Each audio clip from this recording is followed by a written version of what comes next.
नमस्कार दोस्तों, चलिए जानते हैं उत्तर प्रदेश के हर जिले हर गांव की छोटी बड़ी खबरों को बस 10 मिनट में। और हाँ, अगर आपको हमारी वीडियो पसंद आए तो चैनल को सब्सक्राइब और लाइक करना बिल्कुल ना भूलें। जय श्री राम। छठ की विदाई में आंसुओं का सैलाब, मिट्टी छोड़ परदेश लौटे लाखों, वोट करने का सपना रह गया अधूरा। महापर्व छठ में माहौल भावनाओं और परंपरा के रंग में रंग गया है। छठ की समाप्ति के साथ ही बिहार के लाखों कामगार और नौकरी पेशा लोग अपनी रोजी रोटी के लिए फिर से दिल्ली, मुंबई, गुजरात और पंजाब जैसे राज्यों की ओर लौटने की तैयारी में हैं।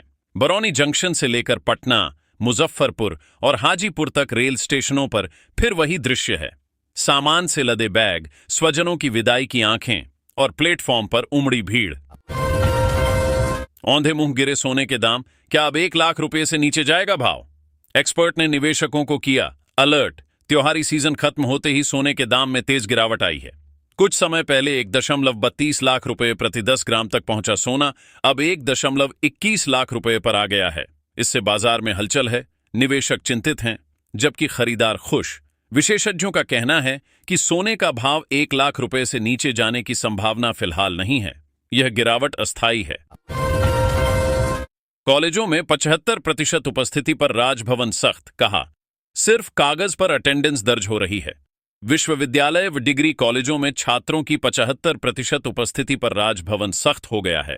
बीते दिनों विश्वविद्यालयों के दीक्षांत समारोह में 75% उपस्थिति को लेकर सख्ती के निर्देश दिए गए थे। अब उच्च शिक्षण संस्थानों को विद्यार्थियों की उपस्थिति पर सख्ती के लिए फूल प्रूफ व्यवस्था करनी होगी। अभी केवल कागज पर ही मनमाने ढंग से उपस्थिति दर्ज की जा रही है। मोदी के बाद अब अमित शाह से मिले योगी, मंत्रिमंडल में हो सकता है बड़ा फेरबदल। मुख्यमंत्री योगी आदित्यनाथ ने रविवार को नई दिल्ली में केंद्रीय गृह एवं सहकारिता मंत्री अमित शाह और भाजपा अध्यक्ष व केंद्रीय मंत्री जेपी नड्डा से भेंट की। इससे पूर्व शनिवार को योगी ने राष्ट्रपति द्रौपदी मुर्मू, उपराष्ट्रपति पी राधाकृष्णन और प्रधानमंत्री नरेंद्र मोदी से मुलाकात की थी। तबाही मचाने को तैयार मेंथा तूफान। दिल्ली, यूपी सहित उत्तर भारत के कई राज्यों में बारिश का अलर्ट। अरब सागर और बंगाल की खाड़ी में बना चक्रवाती सिस्टम अगले 24 घंटे में तूफान और 48 घंटे में गंभीर चक्रवात मेंथा बन सकता है। यह शाम तक आंध्र प्रदेश के तट से टकरा सकता है। मौसम विभाग के मुताबिक तूफान पोर्ट ब्लेयर से 620 किलोमीटर पश्चिम, चेन्नई से 780 किलोमीटर दक्षिण पूर्व और विशाखापट्टनम से 830 किलोमीटर दूर है तथा उत्तर पश्चिम दिशा में बढ़ रहा है। मुजफ्फरनगर पुलिस ने व्हाट्सएप और इंस्टाग्राम पर तमंचे बेचने वाले अवैध हथियार गैंग का भंडाफोड़ किया। ककरौली थाना क्षेत्र में मुठभेड़ के बाद 7 बदमाश गिरफ्तार हुए। पुलिस ने 14 तमंचे, कारतूस और बाइक बरामद की है। गिरोह ऑनलाइन पेमेंट लेकर 5,000 रुपए में तमंचे बेचता था। एसएसपी ने बताया कि अब तक 132 असलहे बरामद किए जा चुके हैं। झांसी के अदरक मंडी में घुसा 5 फीट लंबा मगरमच्छ, मची अफरा तफरी। उत्तर प्रदेश के झांसी जिले में रविवार तड़के बरुआ सागर थाना क्षेत्र में उस समय हड़कंप मच गया जब स्थानीय अदरक मंडी की एक नाली में 5 फीट लंबा मगरमच्छ घुस आया। अचानक घनी आबादी वाले क्षेत्र में इस जलीय जीव को देखकर लोगों में दहशत फैल गई।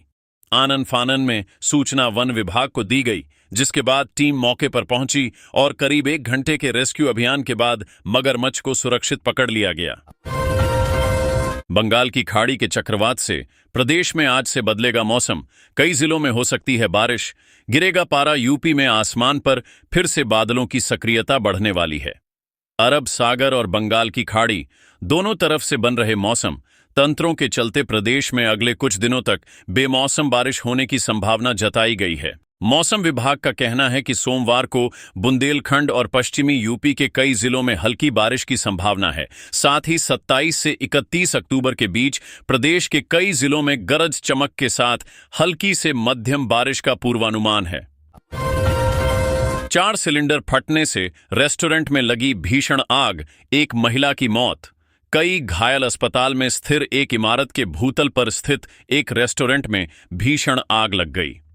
4 सिलेंडर फटने के बाद अन्य मंजिलों तक आग फैल गई। मुरादाबाद के सीएफओ राजीव कुमार पांडे ने बताया कि हमें रात 10 बजे आग लगने की सूचना मिली। क्लार्क्स इन होटल के सामने स्थित एक रेस्टोरेंट में यह हादसा हुआ। हम 2 दमकल गाड़ियों के साथ मौके पर पहुंचे। हादसे में एक महिला की मौत हो गई है, जबकि कई घायल अस्पताल में भर्ती हैं और उनकी हालत स्थिर बताई जा रही है। प्रदेश में बढ़ सकती हैं बिजली दरें, उपभोक्ता परिषद ने लगाया साजिश का आरोप। सीएम से की दखल की मांग। राज्य विद्युत उपभोक्ता परिषद के अध्यक्ष अवधेश कुमार वर्मा ने आरोप लगाया कि पावर कॉरपोरेशन के कुछ अधिकारी इस वर्ष बिजली दर बढ़ाने की साजिश रच रहे हैं। वे गलत आंकड़ों के आधार पर विद्युत नियामक आयोग पर दबाव बना रहे हैं। इसके जरिए वे सरकार की छवि प्रभावित करना चाहते हैं। उन्होंने मुख्यमंत्री योगी आदित्यनाथ से मांग की है कि इस वर्ष भी बिजली दरें न बढ़ने दें। दिल्ली, मुंबई से आने वाली ट्रेनें फुल। रेलवे ने यात्रियों को लाइन लगवाकर बोगियों में प्रवेश दिया। दिल्ली और मुंबई से आने वाली ट्रेनें रविवार को फुल होकर आईं। हालांकि अन्य दिनों की अपेक्षा भीड़ कम रही। एहतियात बरतते हुए जीआरपी, आरपीएफ और रेलवे के अधिकारियों ने यात्रियों को लाइन लगवाकर बोगियों में प्रवेश दिया। बता दें कि छठ पर्व के मद्देनजर रेलवे ने 210 नियमित ट्रेनों के साथ ही 40 त्योहार स्पेशल ट्रेनों का संचालन किया है। ये ट्रेनें विभिन्न रूटों से होकर पूर्वांचल और बिहार की ओर जा रही हैं। सर्दियां आते ही बदल गई रामलल्ला की दिनचर्या। आरती शयन के साथ भोग में भी हुआ बदलाव। अब ये रहेगा भोग रामनगरी में। जैसे ही मौसम ने करवट ली, वैसे ही श्री राम जन्मभूमि परिसर में भी राग भोग की परंपरा में बदलाव दिखने लगा। सुबह की ठंडक और शाम की नमी को देखते हुए अब रामलला को गुनगुने जल से स्नान कराया जा रहा है। भोग में भी मौसमी परिवर्तन के अनुरूप बदलाव किए गए हैं। छठ पूजा की वेदी बना स्नान कर रहे 3 लोग डूबे, 2 की मौत। मातम में बदली खुशियां। किशोरी की तलाश जारी। गाजीपुर जिले के 2 अलग अलग थाना क्षेत्रों में रविवार को गंगा और गोमती नदी में नहाते वक्त 3, एक बालक और 2 किशोर किशोरियां डूब गए। इनमें से एक बालक और एक किशोर की मौत हो गई है, जबकि डूबी किशोरी के शव की तलाश की जा रही है। भांजे ने मामा के साथ मिलकर उड़ाया रेलवे का 69.78 लाख। मुठभेड़ में पकड़े गए। गोदाम में जमीन खोदकर छिपाई रकम। झांसी रेलवे स्टेशन से 69.78 लाख रुपए उड़ाने की साजिश सीएमएस इन्फो सिस्टम के कर्मचारी अंशुल साहू ने अपने मामा जीवन साहू के साथ मिलकर रची थी।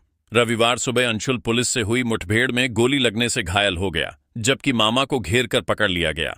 अंशुल की निशानदेही पर पूरी रकम भी बरामद कर ली गई। अंशुल को मेडिकल कॉलेज में भर्ती कराया गया है। चेन छीनने वाला निकला भाजपा के पूर्व महानगर अध्यक्ष का भतीजा। सीसीटीवी फुटेज की मदद से पकड़ा गया। सीपरी बाजार पुलिस ने बुजुर्ग महिला के गले से सोने की चेन खींचने वाले बदमाश को शनिवार को गिरफ्तार कर लिया। वह भाजपा के पूर्व महानगर अध्यक्ष मुकेश मिश्रा का भतीजा निकला।